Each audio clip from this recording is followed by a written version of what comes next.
Колку нови вработувања има во владата на Талат Џафери? Какви одлуки на 11-те владени седници донеле Линданска откако Дуј го презеде премиерското место? Што работи владиниот кабинет на техничкиот премиер? Одговори на овие прашања јавноста не може да добие, бидејќи од 11 одржани владени седници извештај има само од 3, првата, петтата и осмата. Токму на првата седница со која претседаваше Џафери на 30 јануари, една од одлуките кои биле донесени да му се обезбеди службено возило на неговиот претходник и лидер на СДСМ Димитар Ковачевски.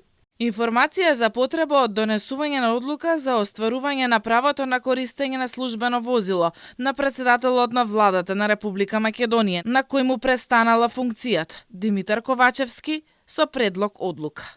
Од она што можеме да го видиме од одлуките на владата и таа заведе директор на просветниот инспекторат да биде поставен Халид Фератов, за кој од независниот синдикат на државниот просветен инспекторат обвинија дека е поставен спротивно на правилата, без да ги има потребните 5 години работно искуство во воспитание и образование. Тој претходно 9 години работел во секретаријатот за спроведување на Охридскиот рамковен договор и 2 години во службата за заеднички општи работи на владата.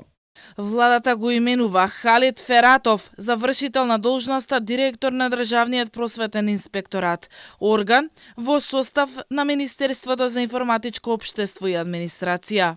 На осмата и трета седница со јавно достапни информации донесена одлуката во собрание по брза постапка да се испрати предлог законот за Митилинеос. Пречистениот текст на предлогот на закон за реализација на стратешкиот инвестиционен проект Митилинеос, когенеративна постројка Скопје по скратена постапка да се достави до собранието согласно член 170 од деловникот на собранието на Република Македонија.